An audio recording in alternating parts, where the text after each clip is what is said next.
All right, guys, and next thing we have here, we're gonna go and start talking about James Talarico.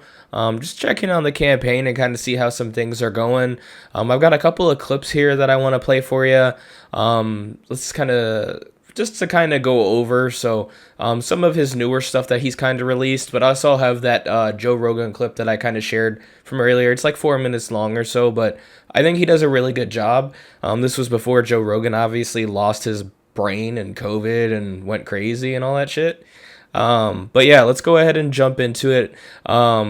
This first story is kind of just commenting on how Ken Paxton is tried to go with like Telefrico or whatever. And this is his response to that. And I'll go ahead and play it here for you real quick. Ken Paxton, your opponent, has taken to calling you Talarico. Well, I think if Ken Paxton is worried about freaks, he should stop giving Epstein-style sweetheart deals to pedophiles. This is the guy who just released Adam Hoffman from jail and admitted child rapist after one of Ken Paxton's wealthy lawyer friends got involved in the case. Ken Paxton even kept him off the sex offender registry. Adam Hoffman was supposed to serve 25 years to life, but instead he served less than a month. As of this week, he's now back on our streets because of Ken Paxton's corruption. Ken Paxton is the most corrupt politician in America, and it is costing Texans. It's endangering our children, and it must end. I think the Epstein class has no place in Texas. And this November, we're going to come together to defeat Ken Paxton and take back our state for the people. And yeah, I love that he just kind of like came out just swinging, basically just airing out everything that was said or done by Ken Paxton, letting out that sex offender literally is putting people like kids at dangerous. I really don't understand how that's not national news. Like that's crazy. But yeah, he just literally kind of let him know where you stand. He's like, we can't stand for this anymore. I think he's a really solid candidate. Given a couple years, like when he gets older, I could see him running for office at some point. Like he's just really good. He's got really good charisma and he's able to take control of that conversation. And he's also being really forward, like about the Epstein class. Like you don't really see people like kind of campaigning on that. You have Graham Plattner, you have James Talarico. Like a lot of people don't use that terminology to just campaign for it and say it out in the open. So I'm really happy that he's doing that. And so far so good. Let's jump into the next thing real quick. All right, and this next one here, this is actually the Joe Rogan experience like portion that I wanted to show. I'm actually gonna show this earlier because I've got some polls and one other thing to go over after this. But I just kind of wanted to play this here for you guys because I don't think it's really been shown much. It's from like a year or so ago. Or no, I'm sorry, from quite a while ago, I believe. Let me see. I don't see the original date, but I'm sure I could find it on YouTube or something like that. But I'm going to go ahead and play this here for you. It's about 4.5 minutes, so just bear with me. Named Justin, who had gotten kicked out of his elementary school the year before because he had brought a knife to school and threatened to stab his fifth grade teacher. So I was, again, first-year teacher, kind of freaked out, right? The kid shows up. One, he's not a monster. He's an 11-year-old boy, right? Like this high, right? I took him aside, introduced myself, told him I was happy he was in class, told him I wanted to get to know him. He gradually started to raise his hand a little bit more in class. He was super smart, super just quick. He also had like a great smile. He's very popular with the girls in the class, a lot of personality. And I started to invite him to our little lunch group because I had kids who came and ate in my classroom during lunch. And we started to kind of build a rapport. He didn't have a lot of male teachers, so I think that was helpful to see a guy as a teacher and be able to build a relationship with him. Anyway, right before winter break that year, it's the last day of school, he brought me this wrapped gift. The wrapping was all jankety, but I opened it up and it was this little cup with a snowflake on it that he had bought at the Dollar Tree for his teacher. Again, this is a kid who was going to stab his fifth grade teacher.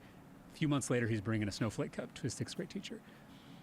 And I was feeling like I was on top of the world as a teacher. I was like, who's going to make the movie, right? Like, here I am, right? Sandra Bullock's going to play you in a movie. Yeah, who's going to play me? And then I came back after winter break. I was in my third period class, and I heard this commotion out in the hallway. So I immediately stepped out of the room to see what was going on. And there were two of our coaches, and they were both restraining Justin, either side of him. They were carrying him out of the school. He was screaming. His feet didn't touch the ground. Like, he literally was just carried out of the school. I found out that he had started a fight in his third grade class, and that was his last strike. And it was the last time I ever saw Justin. I did some digging to figure out what had happened. Turns out, in the previous semester, Justin had been seeing a therapist that was provided by the school district. And it was this lady that he really was hitting it off with and getting along with. And they were going through all his issues because Justin had been abandoned by his mother at a very early age, which that'll screw anybody up, right? Justin had experienced violence, had experienced all this trauma. And so for the first time, there was a professional who was helping him work his way through it. And there was a teacher who liked him and who believed in him. And that was all it took for Justin to see all of these improvements. And I found out that after winter break, that because of budget cuts from the legislature, the district had eliminated the therapist. So this lifeline suddenly went away for Justin. So literally everybody had abandoned Justin, including his own mother, and now the adults that he was trying to trust again were abandoning him. And so that was the kind of radicalizing experience for me, because these people at the state capitol had cut $5 billion from our schools. Who knows why? Who knows what the justifications were? But I saw firsthand how that screwed up a kid's life. I saw the damage that did to real flesh and blood human beings. And so I promised myself right then that if I ever got a little bit of power or a little bit of influence, that I would do everything I could with every fiber of my being to stop that from happening again. So literally Justin and my students are the ones I think about when I'm at the Capitol. They are the criteria that I use to evaluate public policy, not if it's a Democratic bill or a Republican bill, not if it's going to get me, ex-lobbyist support. It is, will this help my students or will it hurt my students? Period. And it makes things a lot easier. I have a picture of one of my class periods on my desk at the Capitol. So that is what got me into this whole mess. I miss being a teacher because I miss having that immediate impact. All the impact I make now, if I make any impact at all, feels very diffuse and far away because there's all these layers. Yeah. But I like to think that some of the bills I'm passing are at least helping teachers like me and students like mine. And again, I just wanted to kind of show that just because it humanizes him, man. Like he seems like a great guy just from that video. I couldn't help but smile, like listening to it at the end, just from how that shaped him. You know what I mean? Like that was obviously terrible, but like look at how he is today. I don't know. So I really like that video. I believe Rational National, shout out to him, had that on his channel yesterday, and I just wanted to highlight that on mine just because I really like that. That hit hard. All right, next one we got here. All right, and the next one we have here is I'm not gonna go ahead and like play the video or anything for you guys. I just wanted to touch on it and have this as like the headline. They're trying to, the GOP and like Ken Paxton are trying to share this conspiracy that James Talarico is vegan. I don't know why that even matters. It's not true. He's literally said that his campaign runs on barbecue.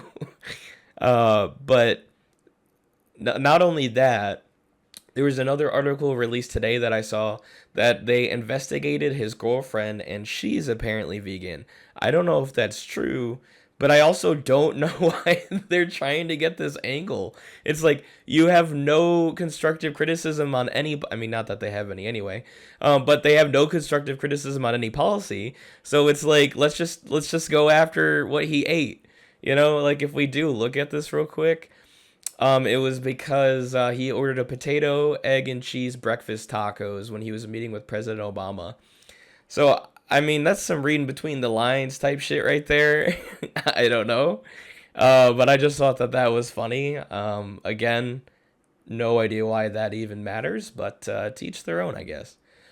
And the last thing that I wanted to kind of go through here, as far as James Talarico goes, is I just wanted to touch on the polls real quick. Um, I'm really happy with this. I did a bunch of research and I looked at a couple of different outlets, and I could only find this one poll. And I've got one at Fox, and then I've also got USA Today open. But it's James Talarico is ahead by three points compared to Ken Paxton. Let me see. I mean, you can see here aided by 72% moderates and 64% independents. If you go over to the Fox poll as well, it's the same thing here. So yeah, I mean, he's definitely got a chance. Ken Paxton being picked to run that definitely helps out James Talarico. Ken Paxton's just got too much shit, dude. Like, too many skeletons in the closet. The GOP voted to impeach him. They just did a purge. All of the mainstream outlets the Republican outlets in Texas, they just did a purge of their media because they all had a ton of different articles going after him because he was such a con man. I mean, that's why Trump endorsed him, was because he's the same type of person. He's a fucking crook, you know? But yeah, that's it with James Talarico.